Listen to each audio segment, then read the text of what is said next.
What if I wake up happy? And what if I wake up sad? Sorry if I said something that made you mad. Wishing that I could call you. Sorry my service bad. My bad. When I wake up you're not next to me. Guess I'm missing all your energy. That's all I want. That's all I want. Promise I am not your enemy. I just need another memory. That's all I want. Cause all I want is you. Is you. Yanig na yung viewers, baby. Is you. It takes two. All I want is you. Tell me, does a flower in the shade ever feel a little jealousy? Does it ever go away? All I want is you to answer. Tilay ka naman sa vlog.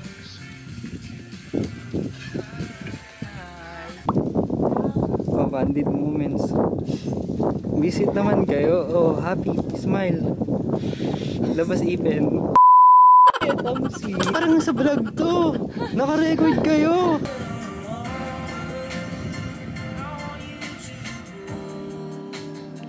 Vlog takeover. Hey guys, Marvin here. So, andito kami ngayon sa Dapayad Beach. Dapayad Beach and Farm Resort. Kasama si Sylvester Stallone. Saka si Doc Leo. Doc Leo. So guys, 3:30 na. At si Tin pumasok sa loob, tinawag si Edward. Punta dito para matulog. Ito yung lugar namin, tingnan nyo na lang. Nagpalipat sa Edward. Ang hirap mag-vlog. Ay! Vlog takeover nga eh. So, ayan na oh. Ayan na si Tin. At si Icy na natutulog lang.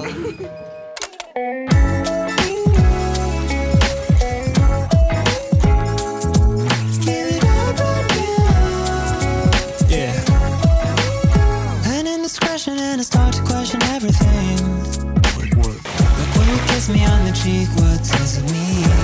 Baby step beside felt in the 90s. Looking like Kramer and my Nikes. Baka pwedeng magpa-sponsor type naman. True. Baka kayo today. Why is Gen Z always only texting? I miss your voice when you're lying to me. If you could call me up like you used to call me daddy, and I could love you good, yeah, like you used to be my daddy.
Hey guys, it's our last day dito sa Pangasinan, and I'm gonna do my skincare since hindi ako masyado nakapagsalita or hindi talaga ako nagsalita this vlog. So I have my skincare here and some makeups.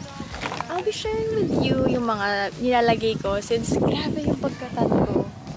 Andito yung mga skincare ko. So I have my toner. After that, serum ulit, and it's from Pond's, yung pinakita ko last time. So ito pa rin yung ginagamit ko for hydration since super dry nga ngayon ng skin ko. And good thing I have my skincare with me para ma-hydrate ulit sa agad. Kasi ilang days lang kami dito pero super yung iba talaga ng itim. Lalo na si Sil.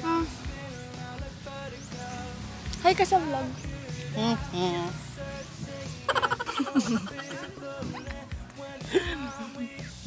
Wala pa tayong picture tapos. Nga! Tara, tara!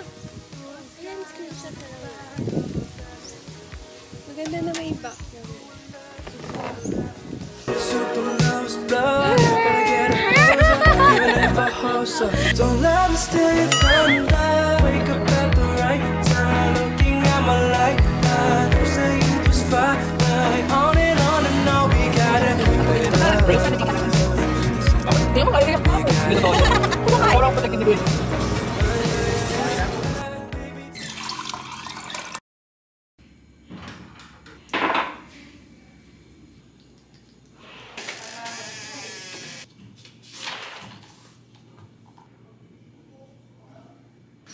Anong kulay kaya yun?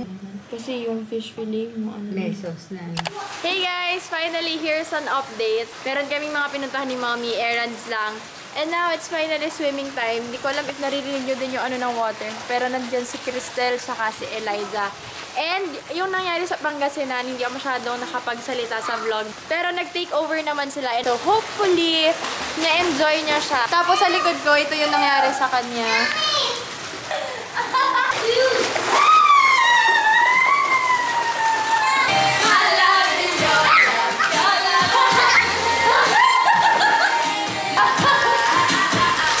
Nagpangasinan kami ng siguro mga 3 days. 3 days and then 2 nights with my high school friends. And medyo, I'm quite hesitant na i-upload yung vlog. Ang putla ko pala, wait lang. Medyo, hindi ko sure if pang-upload yung vlog since wala nga ako masyadong salita. Pero feeling ko kasi minsan lang ako lumabas with friends. Minsan lang din ako mag-vlog with friends. Kaya feeling ko, parang ano siya, pang memories, ganun. Ngayon lang din talaga ako nakalabas. And nagpa-antigen kami.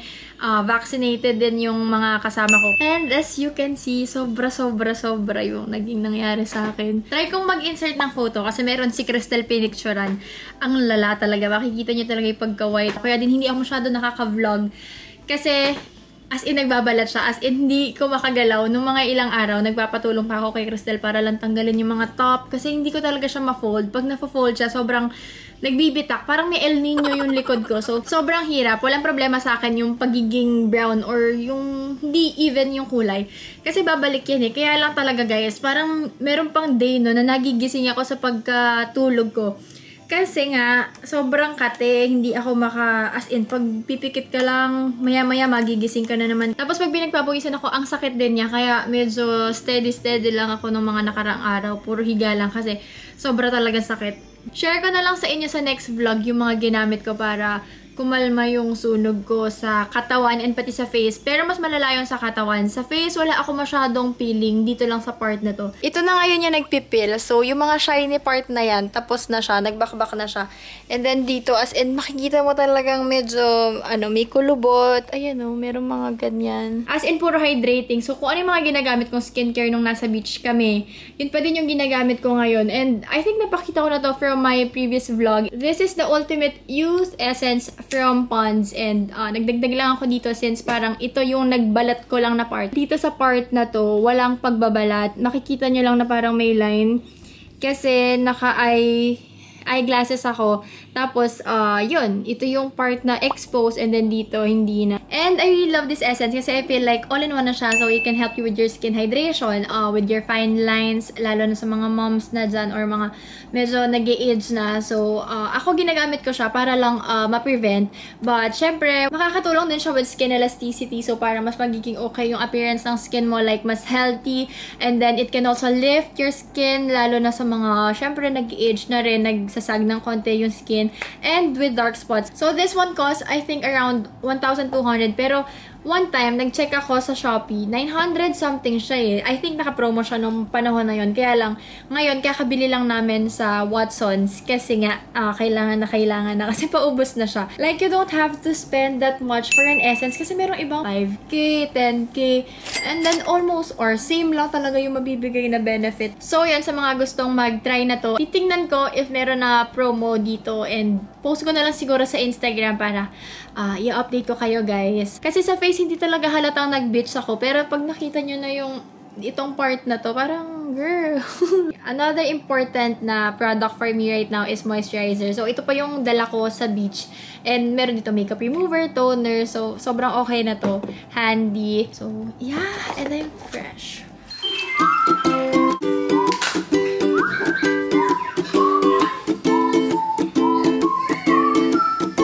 Hey guys, we're back! And since wala naman masyadong gagawin, let's do an unboxing. Since medyo madaming package dito. Meron ako binili, meron mga pinadala.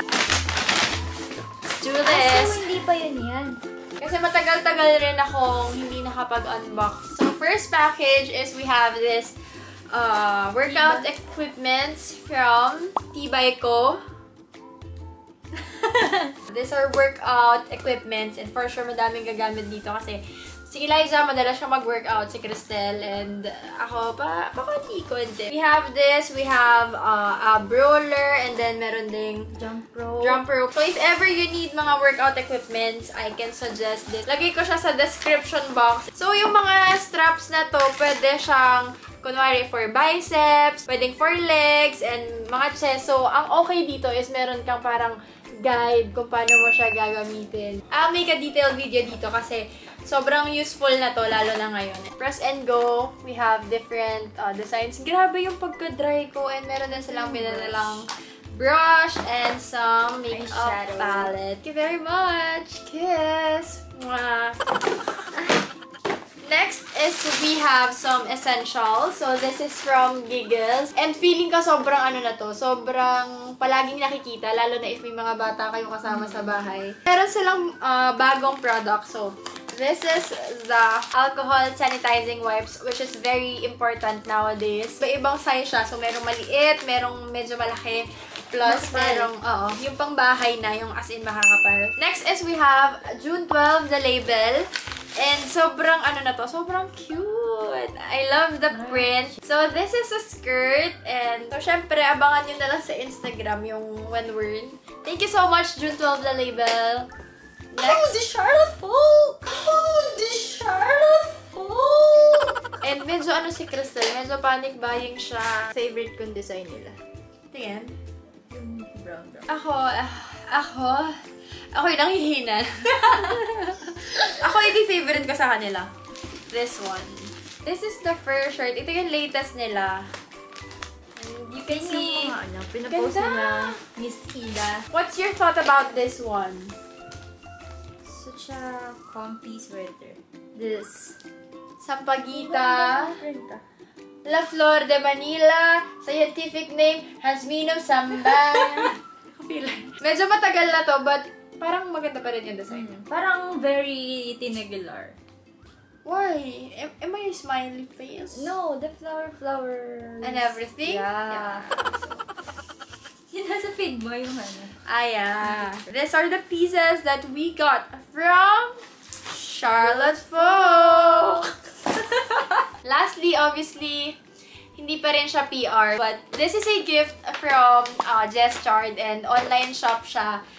Dami na kang binibili sa kanya. Like this one. It's a Valentino. Huwag na nating buksan kasi hindi naman akin yan. Valentino. And we also got some Balenciaga sa kanya. For me? Of course, no! Sabi mo sa kanya. Kay Jess. Hindi, kay Jess Chard. Kay Jess Chard. So, siya yung binila namin ng Chanel na classic flap. And this one, this is mine. Kaya i-open na natin yan. Ito na yung bagong oran kasi yung dati, parang may brown siya na ganun. Yung parang, tanda mo, yun, no? So, ngayon, ganito na siya. If black siya, yung binili mong color, black na as in lahat. So, I got this kasi feeling ko sobrang classic niya. And meron ng brown. Tapos, nagagamit ko din yung black. Ito, regalo na ni Jess Chard to. So, this is the Chanel Iconic. Parang ano siya, collector or something na about the Chanel Classic. Lastly, we have this body lotion. So, tama-tama sa pagbabalat. Ito yung nasa loob niya, lotion na, syempre, Chanel. Hoy, ang bango! So, So, if bibili kayo ng Oran or interested kayo na bumili ng Oran, feeling ko, masasuggest ko yung dati nilang design. Kasi ito, as in full white na talaga. Though, maganda siya tingnan, kaya lang, sa paa mo siya inilalagay, which madalas madumi. So, feeling ko, mas hindi dumihin yun. And then, sa sizing, nag-adjust ako ng half size kasi medyo masikip siya sa akin pag 37 lang. So, sa mga magpapadala po, ano lang po, 37 and a half sa Oran. So, ito yung aftermath tuwing mag-haul. Medyo malaki yung kalat dito. That's it, guys. Sana na-enjoy nyo yung beach vlog kahit na, you know, wala naman masyadong salita. And then, sa haul, for sure, na-miss nyo yung ganitong mga haul. Kasi ang dami nagme-message, ate, wala ka bang budol dyan? Ate, wala ka bang haul? So, this is a short haul. And probably sa mga next vlogs natin, meron pa tayong mga haul. And another budol is this one. This set that I'm wearing right now. So, sobrang ganda niya. This is from Snog Apparel. Lalagay ko na lang yung Instagram handle nila. So, this one, I use this as a loungewear. So, pwede siyang medyo pang forma and then pwedeng pang chill lang. Thank you everyone for watching. Please click the like button down below. Subscribe to my YouTube channel and see you on my next one. Bye!